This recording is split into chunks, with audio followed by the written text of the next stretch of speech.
Hey everyone, welcome back to another Godzilla Battleline video, and today we are going over the second half update of the All-Star Battle Evil Emerges featuring Mechagodzilla 2021.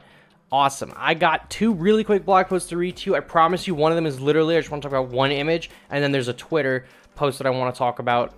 This is also a blog post with two blog posts and a Twitter that I want to talk about. I might ramble on the Twitter for a little bit, but then I'm going to show you everything in the game that has been added as a reward, how you can get them, and what I think you should be buying in the store. So let's just get right into it so you do not waste your time.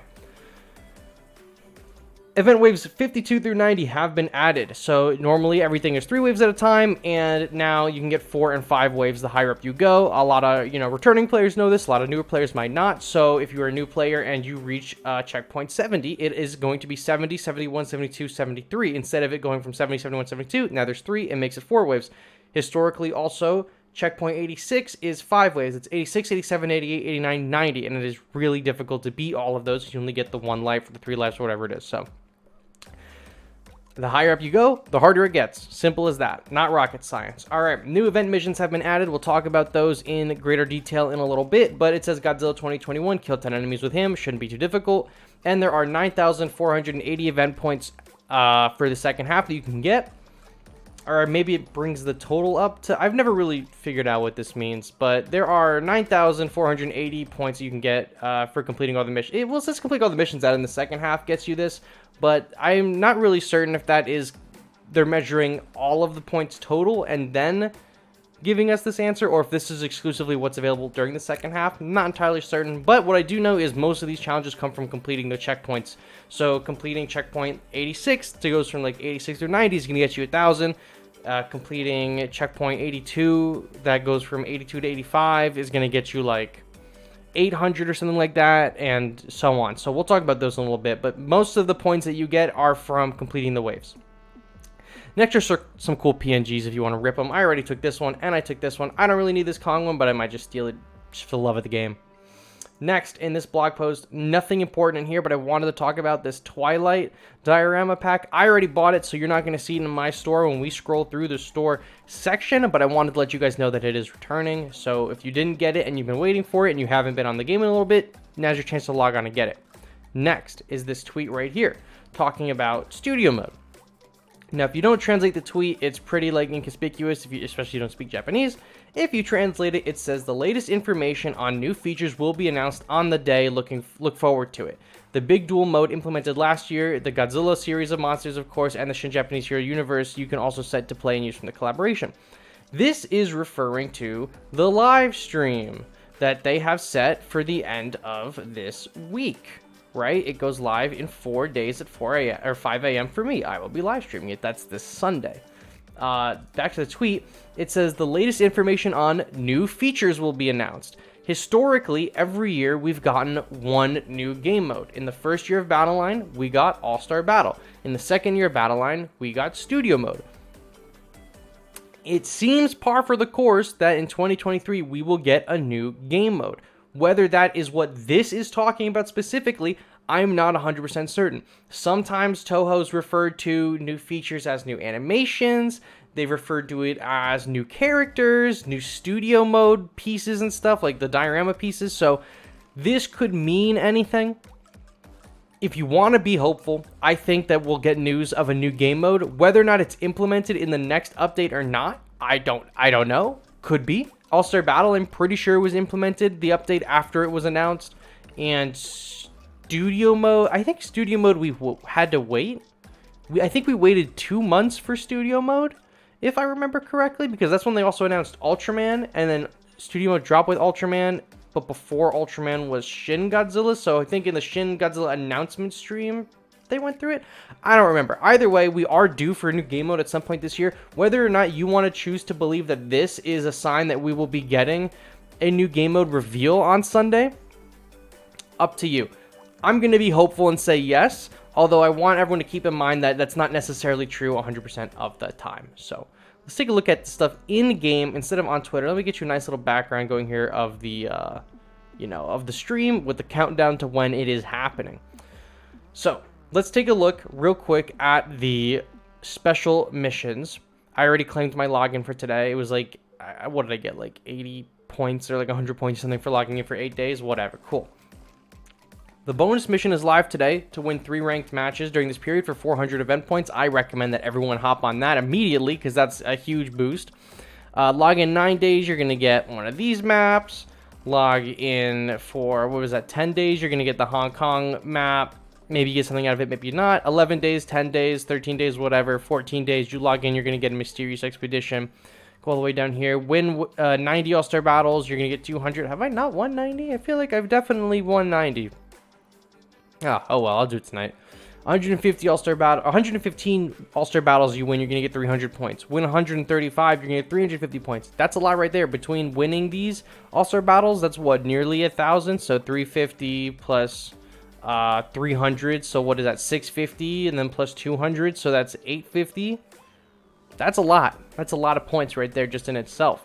Next, look at this. Clear the wave checkpoints, right? Clear wave 54 is 150, 57 is 150, 60 is 500, 63 is 150, 66 is 150, 69, nice, is 600, 73 is 150, 78 is 200, 81 is 900, and 85 is 250. Wave 90 is 1,000. That's what I was talking about earlier, where a lot of the event points come from just beating these missions. There's a lot to earn here. There's a lot here just by completing the waves. If you can beat wave 90, which might be a little bit more difficult because Mechagodzilla is the leader and not a lot of people have him leveled up. If you can beat wave 90, you're going to end up with a lot of coins. So shout out to those of you who can beat it. I'm most likely not going to be able to beat it this go around, but I'll give it my, good old-fashioned college try.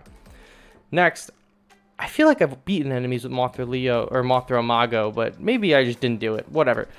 Mothra Imago, defeat 15 enemies. Mogera, defeat 10 enemies. Mephilas, defeat 10 enemies. Gotta be one of my favorite missions. Godzilla 2021, defeat 10 enemies. Godzilla 4th form, which is Shin Godzilla, defeat 10 enemies. Destroy a perfect form, defeat 10 enemies. And then Desghidorah, defeat 15 enemies. And I still have to do this 15 expeditions. I've been running like really, really long ones, like the 12 and the 24. So it's taking me a little bit while to get this one done. Complete 20 expeditions, you're going to get 50 gems. Complete 25 expeditions, you're going to get 100 gems. Pretty sick.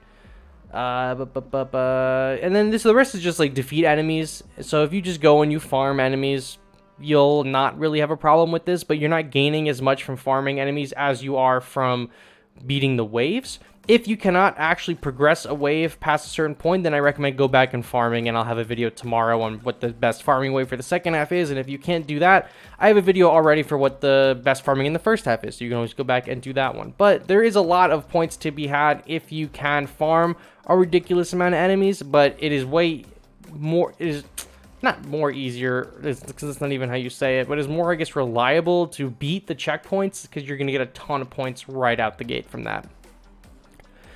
Next, let's take a look in the store. As you can see, I don't have the Twilight pack because I already bought it. I bought that Space Godzilla, though. Alright, so let's look at the event exchange. Now, I'll go over the cosmetics first. I normally do not buy the cosmetics. However, whenever it's a limited time unit like Kong, G21, Mechagodzilla, Ultraman, Evangelion, whatever, I pick up the cosmetics because we know those characters are leaving the game at some point. The Monsterverse characters are leaving in the June turnover into the July season. So we don't know when their All-Star battles will be back. So I'm buying their collectibles or their cosmetics because I don't know when they're returning to the game. So I just want to have them in case they never come back, right? We know with characters like Jet Jaguar, Biollante, there have been already 2 All-Star battles. Maybe it's Mothra that had a second All-Star battle, I don't remember. But Biollante has had 2 All-Star battles for sure. So we know that Toho is not opposed to, having events return and the cosmetics returned. We don't know how long it's going to be for the Monsterverse stuff to return, so I'm going to pick up these cosmetics at some point. I'm not going to do it right now. Next is I talked about this mysterious expedition in the beginning of All-Star Battle. I told you not to get it. This is the one that I think you should be buying. If you want legendary pieces, it's going to have a higher chance of Mechagodzilla and Desghidorah. There's an argument to be made that if you buy this one and you have a less chance at one of those 4-star monsters, you have a higher chance of getting pieces like Naranga or Mephilas or 4th Angel. And while I say, yeah, that is understandable because you might want those pieces, I think a 4-star piece is a little bit more valuable, and especially a piece that's leaving like Mechagodzilla, and a lot of people like Mechagodzilla. So pick this one up. I think overall this is the better one to pick up anyway. It's the same price with an increased chance. Just grab this one. If you don't get a 4-star from it, then you have the same chances as everything else, right? Cool. Next is Mechagodzilla at 1,500 points. You can get your Mechagodzilla up 2 levels during this event. I'll probably pick this one up, probably I was going to say probably not, but I probably will. Desghidorah is also available for 1,500. It's the only way for free-to-play players to really get Desghidorah outside of, these two mysterious expeditions, or more specifically, I think this one. So you can pick him up if you want. He's pretty good. Next is the G-Stones. I normally don't buy the G-Stones or the G-Tokens with my points. If you want to, you can. I normally don't because you can get them for free in other means of the game. But if you want to use your points on them, I'm not going to stop you. I just personally don't do it myself. Now, this legendary map, I know it's tempting for a lot of new players to open this map right now and get like a random piece out of it and maybe help your account. But I want to let everyone know, and I always let people know during All-Star Battle, do not buy this until the next season. When the next season of Godzilla Battleline goes live, whatever the premier 4-star unit is will be in this map. If you have 2,000 event points saved up for the next next month, you can pull them from this map. That's how I pulled Godzilla 1954. That's how a lot of people in my Discord have been pulling legendary monsters, right? So let's say next month is Megalon, for example. Megalon is a 4-star, and you didn't buy the pass, but you want Megalon. If you saved up 2,000 event points and you open this map, there is a chance that you will get Megalon from it. So keep that in mind. So save that expedition map for the next month, and make sure you open it quick because it will leave after a week of the new month starts. So that's what I got for you. Also, don't buy the event tickets. Don't be like me. I buy them on stream just to complete one mission. You don't really need to do that. You should just wait. I'm doing it for content. You don't need to do it. And then there's no new offers in the store. I don't really like the ultimate pack, which you can buy 3 times for $17 a pop. I don't like that. I do really like the event challenger packs, though. If I were to buy anything in the game, period, outside of the battle pass, it would be the event challenger pack. So that's what I got for you guys today. Not super crazy long, but if you want to see me take on All-Star Battles waves 52 through 90, I will be doing that tonight on stream. So thank you all so much for watching, and I will catch you all on the next one. Bye-bye.